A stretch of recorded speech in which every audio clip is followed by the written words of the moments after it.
nga aga kay nagligad to masami nga gina-interview naton is Councilor Cindy Rojas or either Councilor Rojas, Councilor Aisa Villaflor, Councilor Israel Salanga kay sila nimong nagabulig sa mga nagapalauli diri mga travelers sa pagproseso sa ngila sining nga mga S-Pass, no? Sila nag-approve, pero tiyang bakulod daw ay nagidman subong duro pa kuskus balungos. Pag apply mo da, basta magkumpleto mo lang, automatic approve mo na siya. Pero ang latest nga development amo ni, ang inisubong ginassign, gindesignate na sa bahin sang DRRMO.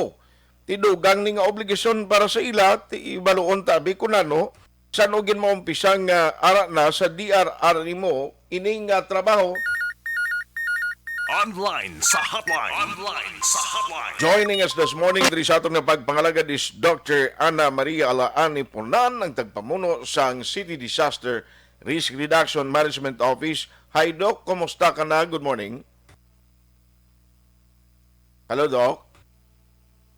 Alas 8:18 na. Naibalikan ko lang si Doc Punan in a short while para nga makasugilanon kita sa iya, maka-update kita na ni may ginassign na nga mag-udra mga personnel siya dira sa area. Doc, good morning. Welcome diri sa Action Hotline, sa Action Art kag live kasubong diri sa aton nga pagpangalagad. May aga, Doc. May aga, Action Art.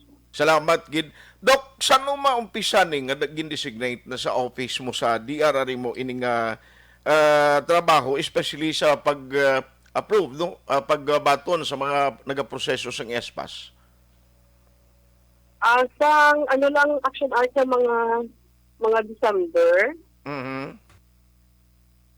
December of last year. Dali sila nag-atender,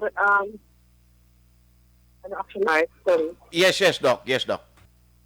Bali, dala sila nag-atender kay ang may mga reklamo mula sa una nga kung gabi wala sa mega sabat sa OSPA. So, ipa-upod sila namin sa Amon Command Center nga parang may mga sabat na si gabi. Okay. Kay kumo yung DRR mo, may mga personnel nga on duty, even gabi, 24/7, ang mga personnel. Amo ng reason nga nagabulig ang office mo. Bali, yes, Action Art. Bali, ang sa Command Center, aradan ating communication.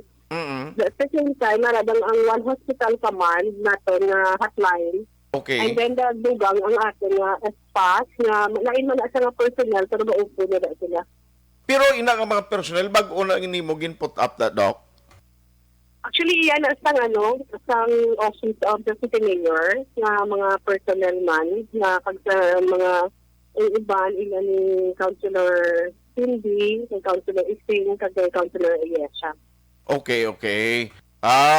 So, nagabulig dira. At least, dira ang office ang mga personnel mo, no? Anyway, hindi na gid man mabudlay subong, Doc, no? Ang pag-process na, by the way.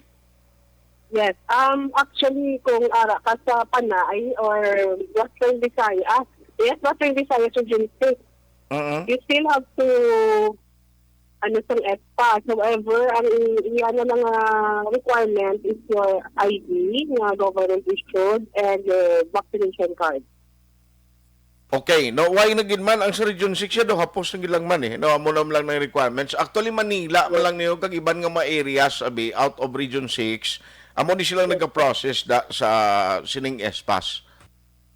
Actually, the process man ng Western Visayas, however, amo na ang unrestricted na yung Western Visayas, that's why wala na requires ng S-Pass or rapid antigen test. Aha.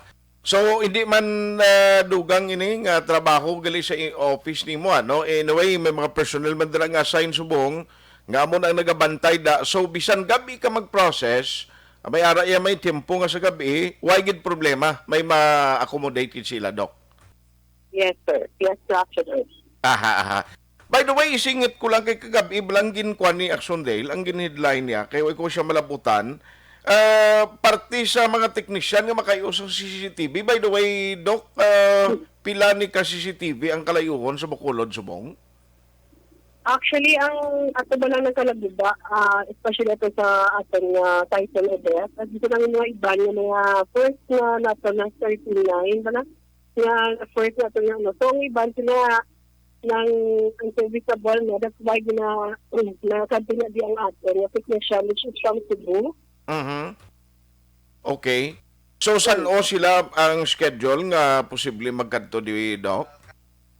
Wala pa kami ka, kay sila man na nag-kuha niya po sa dito. So, anytime siguro mga within this February or early March. Okay. So may mga CCTV gin man nga because of Bagyo Odette nagkalaguba ni or why naga-function? Yes po. Aha. Sige, anyway, ma-check lang kami siya na sa imo Doc, sa mga mga bakulod nun nga may mga himata nga nagaluyang mo pala uli diri. Okay man kay anytime 24/7 kung mag-process sila sa ISPAS, okay naman especially fully vaccinated, why naging man yung problema, Doc?